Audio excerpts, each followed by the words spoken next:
Rome's most famous amphitheater wasn't just a place of death. It was a place of Roman death, an ideal spectacle of controlled slaughter, carefully choreographed agony, a violent ballet of blood and bone. If you've ever wondered how Rome mastered the art of killing, this is the story of that mastery.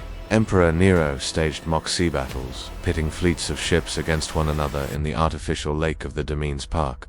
Real battles were messy, unpredictable, embarrassing, but in Nero's staged fights, Rome was always victorious. The crowds roared with approval, eager to see the carnage, but safe from the chaos. The condemned fought to the death, but the spectators knew the outcome. Just as Rome had conquered the known world, it now conquered death itself. Rome wasn't the first civilization to fight in the shadow of death.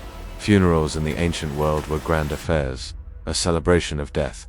The most common form was the Egyptian, burying the deceased with their possessions, ensuring a comfortable afterlife. But death was also marked with cremation and exposure. The Greeks developed the concept of the hero's death, dying in battle, a glorious end celebrated with festivals. But the Romans took it further, transforming death into an art form, a spectacle of violence. It began with the Etruscans. They held festivals featuring mock battles between pairs of warriors. These weren't to the death, but they established a precedent, a fascination with combat. When Rome conquered them, they adopted the custom, turning it into the Roman funeral. The idea was simple. A wealthy family would hire pairs of slaves, train them to fight, then watch as they battled to the death during the funeral games. It was a bizarre mix of grief and glee, mourning and mayhem, but it served a purpose. It appeased the gods, ensuring the dead's safe passage into the afterlife. As the Republic grew, so did the spectacles. The Ludi Romani incorporated gladiatorial combat, positioning them as religious duty. By the late Republic, the games were funded by the state. By the end of the century, they were a full-blown festival, attracting visitors from around the empire. During the games, 8 pairs of condemned criminals fought, not for glory, but for the right to die first. The victors were rewarded with gold, but the real prize was the chance to die last. It was a twisted game of chance, a morbid lottery, and the crowds loved it. The first stone amphitheater was built in 80 BC. It signaled Rome's growing obsession with death, their determination to master it. By the time of Nero, the games were a political tool, a way to distract the masses from the emperor's excesses. He hosted events featuring exotic fighters, women, dwarves, even elephants. But the favorite was still the classic combat between pairs of gladiators. Rome had taken something originally intended to honor the dead and made it a celebration of the living. It was a spectacle, a test of strength, a reminder of the empire's power. When the crowds roared in the Colosseum, they weren't just watching a fight.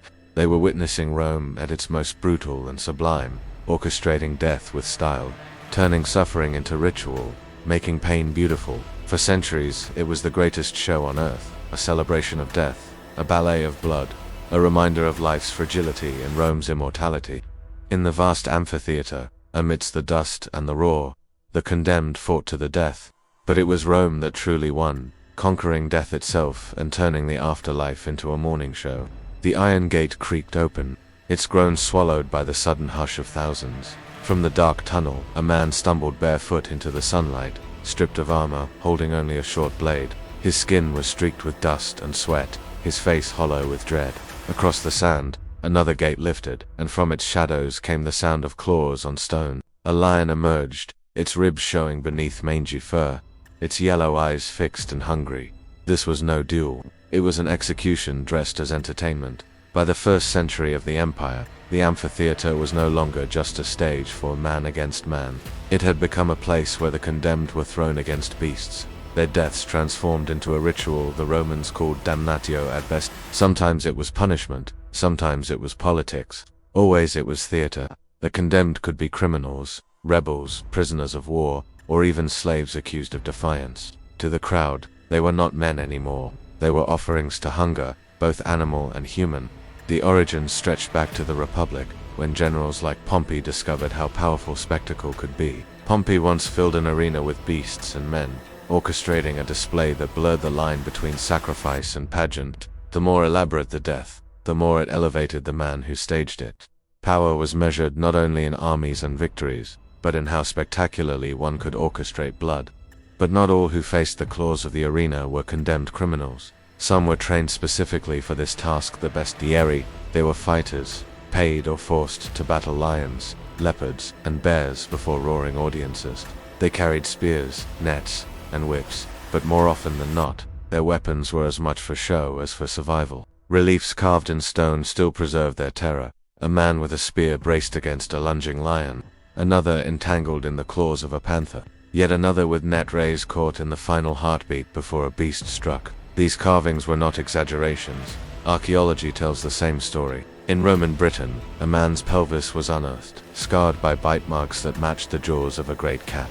His body had become a canvas of the spectacle, his death written in wounds. To heighten the drama, animals were starved before being unleashed. Their desperation sharpened every moment, prolonging the suspense as they circled their prey, drawing out the fear until the strike came. The crowd leaned forward, their breaths held. They were not watching nature, they were watching Rome, feeding terror like fuel. Hunger became a tool, death became suspense, and the applause was the final judgment. For those condemned to the beasts, resistance was rare. Seneca, the philosopher, wrote of prisoners who killed themselves before the spectacle rather than endured death as entertainment. Their defiance was not of Rome's law, but of its theater. They robbed the crowd of its spectacle, choosing silence over screams. To die by one's own hand was the last act of control left in a world that had taken everything else. In these executions, cruelty was calculation. The law did not stop at punishment. It stretched itself into ritual humiliation, ensuring that the condemned were not only killed but broken, made into symbols of powerlessness. A sword could kill quickly. A beast killed slowly, unpredictably, turning death into drama. To the crowd, each claw mark was a reminder of what Rome could command. To the Senate and Emperor, each death was another brick in the wall of order. It was never about justice, it was about control.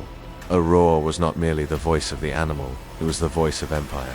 And every drop of blood spilled into the sand was another inscription in the unwritten law of Rome, that no one, whether slave, rebel, or prisoner, escaped the reach of its spectacle. Rome had conquered the Mediterranean. What was left to conquer? The very foundations of the world. Water was the first frontier. The great Roman Emperor, Augustus, built himself a lake in the middle of Rome.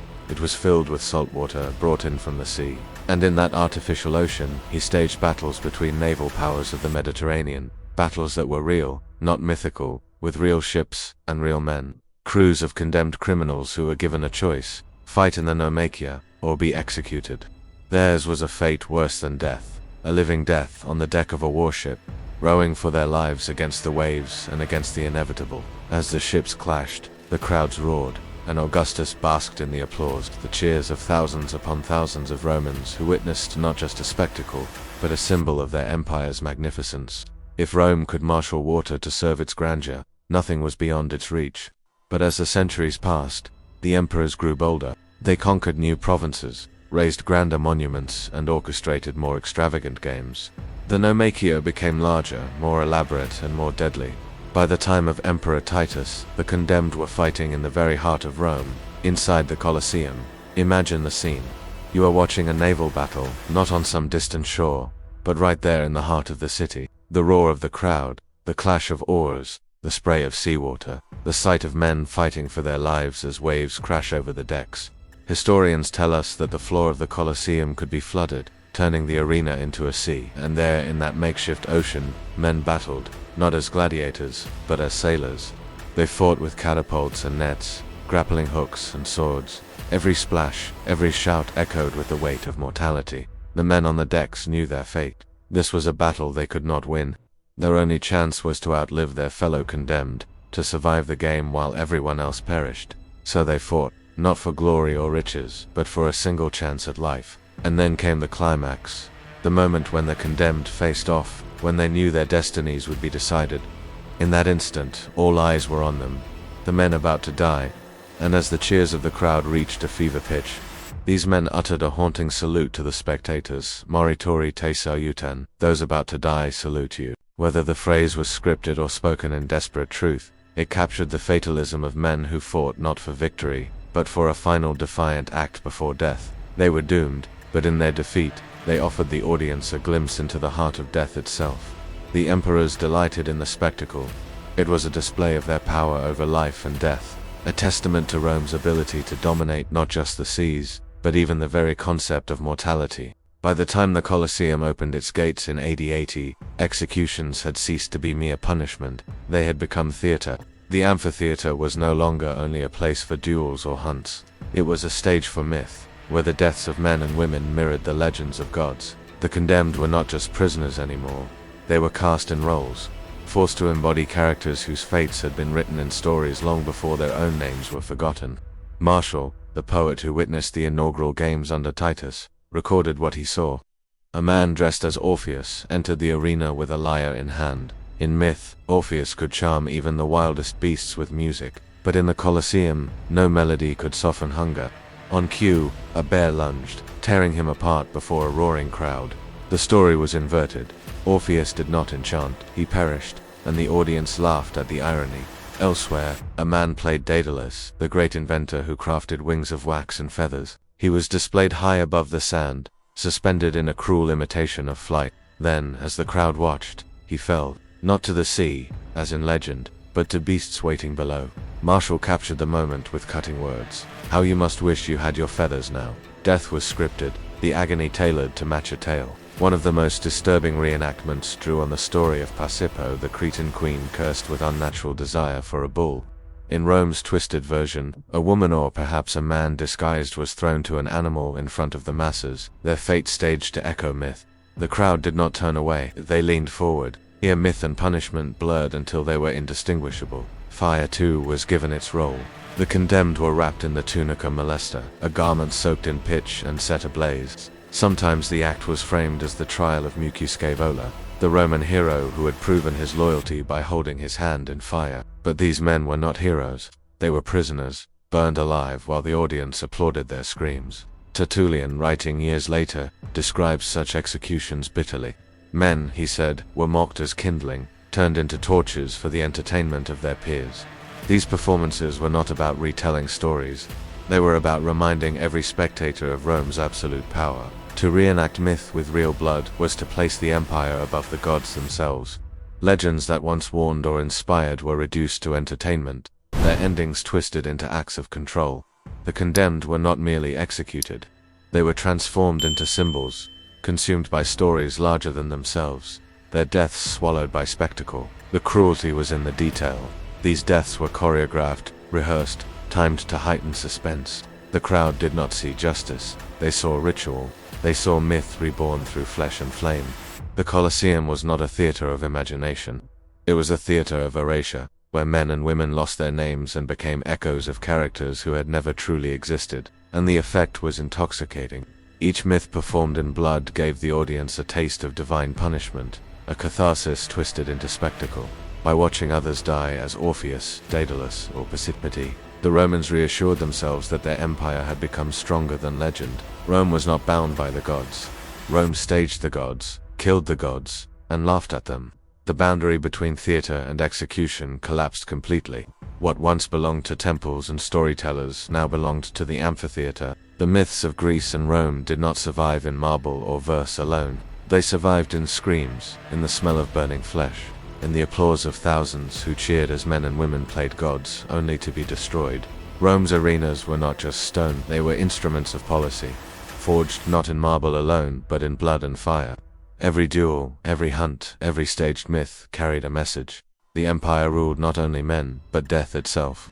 What had begun as a funeral duty, a private offering for the dead, had grown into a machinery of control. The state learned quickly that spectacle was more powerful than decree. A law written on tablets could be ignored. A man torn apart by beasts in front of tens of thousands could not. With each spectacle, Rome inscribed its authority into the very fabric of its people. Families came to watch. Children grew up in the shadow of amphitheaters, their imaginations shaped not by bedtime stories. In this way, Rome turned cruelty into cohesion.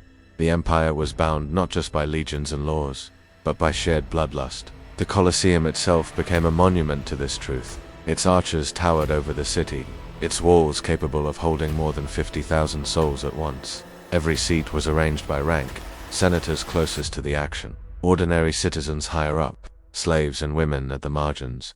In this theater, even seating reinforced hierarchy. You saw your place in the empire as clearly as you saw the sand below. The spectacles reminded not only who ruled, but where each person belonged. Politics was woven into the games. Emperors staged ever grander spectacles to prove generosity, to secure loyalty, to overshadow rivals. Bread was distributed, coin was scattered, death became currency, bought and spent to purchase favor. When emperors faltered, the crowds demanded blood. When emperors thrived, they offered blood freely. The games were not distractions, as later critics claimed. They were a dialogue, a negotiation of power written in flesh. Even philosophy bent beneath the weight of the arena. Seneca, watching the executions, confessed how the crowd corrupted him. He left more cruel, more ambitious, more inhuman because he had been among human beings. His words reveal the paradox. Rome knew these spectacles degraded the soul, yet it depended on them. The arena was both poison and glue, weakening morals but binding society. It was not a flaw, it was the design. And what of those forced to die? They were erased even as they were displayed. Their names lost, their deaths consumed as entertainment. Archaeologists find their bones scarred by claws, their graves anonymous, their stories silent. The state made sure no memory survived. The condemned existed only in the moment of spectacle, then vanished, their identities absorbed into the glory of Rome. In this way, the empire achieved something chilling. It turned death into theater and erased the human being who suffered it. Yet the echoes remain. The ruins of the Colosseum still rise above Rome, their arches broken but enduring. Tourists walk the corridors where beasts once prowled and men once waited for death. They see empty seats, shattered stones, silent tunnels. But if you listen, the silence is heavy. It carries the weight of screams that were once drowned in applause. It carries the memory of a culture that measured power not in justice, but in performance. What does it say about us that we still marvel at these ruins? That we still romanticize gladiators, lions and myths played out in blood? Perhaps because we sense a reflection. Rome's spectacles are gone, but the hunger for spectacle is not. We watch violence on screens. We cheer for conflict dressed as entertainment. The amphitheater may have crumbled, but its lesson endures. Power thrives when cruelty is made into theater.